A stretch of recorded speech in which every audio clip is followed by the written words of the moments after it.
बच्चों, इस वीडियो में हम मानव श्वसन तंत्र के बारे में पढ़ेंगे। मानव श्वसन तंत्र, जैसा कि हमको पता है कि तंत्र शरीर का कोई भी जैसे पाचन तंत्र के बारे में पढ़ा था कि ढेर सारे अंगों से मिलके बना होता है। ढेर सारे अंग मिलकर तंत्र का निर्माण करते हैं। तो वैसे ही श्वसन तंत्र में ढेर सारे अंग मिलकर और इस श्वसन तंत्र का निर्माण किए हैं। तो इन अंगों में कौन कौन से अंग हैं? तो सबसे पहला है नासाद्वार। सबको पता होगा कि हमारी नाक में 2 छिद्र होते हैं और नाक के माध्यम से ही हम सांस लेते हैं और सांस बाहर छोड़ते हैं। तो नासाद्वार होता है और इस नासाद्वार में जो नाक के जो छिद्र होते हैं, दोनों छिद्रों में नासिका में कुछ छोटे छोटे रोई के समान संरचना होती है और एक चिपचिपा श्लेष्म होता है। तो आप सबको जानकारी होगी, छोटी क्लास में पढ़ भी चुके होंगे कि ये छोटे रोए क्यों होते हैं और ये जो श्लेष्म होता है वो क्यों होता है। तो इसका काम ये है इन रोए का और श्लेष्म का कि जब हम सांस लेते हैं तो उसके द्वारा बहुत सारे धूल के कण हमारी नाक में चले जाते हैं। उनके साथ बैक्टीरिया और भी अन्य सूक्ष्म जीव हमारी नाक से हमारे शरीर के अंदर जा सकते हैं, जो हमारे लिए हानिकारक होते हैं। तो ये जो नाक के जो छोटे रोए होते हैं और जो श्लेष्म होता है उसमें धूल के कण और बैक्टीरिया और सूक्ष्म जीव जाके उसमें चिपक जाते हैं और हमारे शरीर के अंदर नहीं जा पाते हैं। उसके बाद से आता है ग्रसनी। तो हम पाचन तंत्र में भी पढ़ चुके हैं ग्रसनी, जिसमें कि आहार नाल और भी खुलता है और ये जो ये है श्वास नली वो भी जाके ग्रसनी में खुलती है। एक तरह से ये एक मार्ग, सांस को, हवा को अंदर जाने के लिए एक मार्ग देता है। श्वसनी के बाद आता है कंठ। कंठ या स्वर यंत्र, जैसा कि नाम से पता है स्वर यंत्र, जिससे कि आवाज़ बाहर निकलती है। अगर हम अपने गले के पास हाथ रखें तो उसमें देखेंगे कि हम जब बात बोलते हैं तो कंपन होता है। तो ये स्वर यंत्र है। उसके बाद से आते हैं श्वास नली। इसको ट्रैकिया भी कहते हैं। श्वास नली होती है। इसमें हम देखिए ये जो श्वसन तंत्र का ये चित्र है,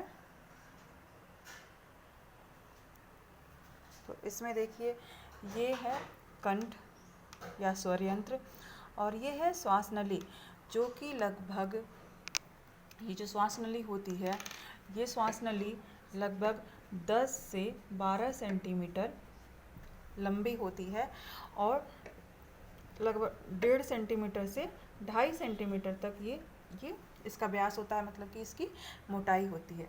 इस श्वास नली में ये सी के आकार के, मतलब इसको अर्धवलय बोलते हैं, हाफ सर्कल, सी के आकार के छल्ले होते हैं। छल्ले नुमा ये संरचना होती है इस श्वास नली में। तो इस छल्ले नुमा संरचना का क्या काम है? ये जो छल्ले नुमा संरचना है ये श्वास नली को चिपकने से रोकता है।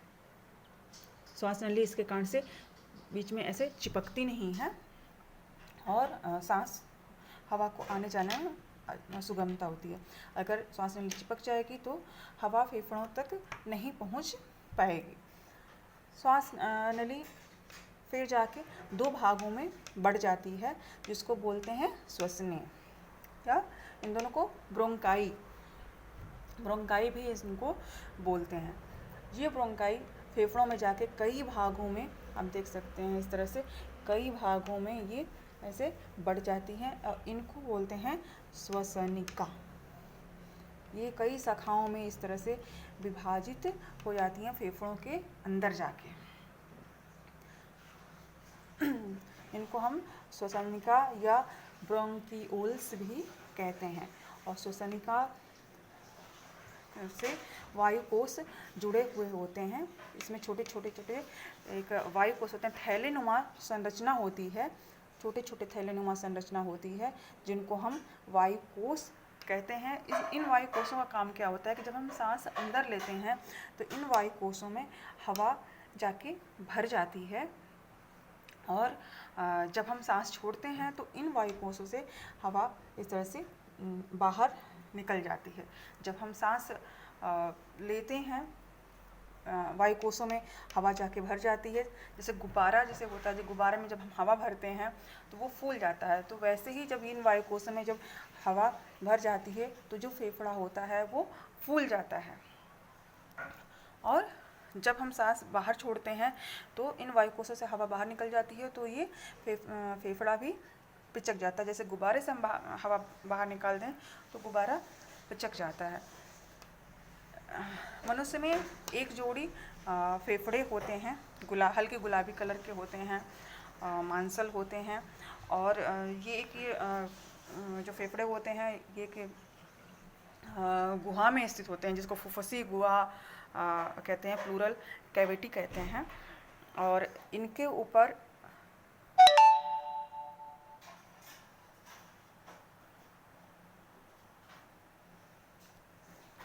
और ये फेफड़े पसलियों से ये कवर होते हैं, ढके हुए होते हैं। पसलियाँ इसलिए होती हैं कि जब कभी हम अगर गिर जाएं, अगर सामने से ऐसे गिर जाते हैं तो हमें फेफड़ों पे चोट ना पहुँचे, इनको आघात न लगे। तो इस तरह से ये फेफड़े होते हैं। और नीचे एक ये संरचना दी गई है, इसको हम बोलते हैं डायाफ्राम।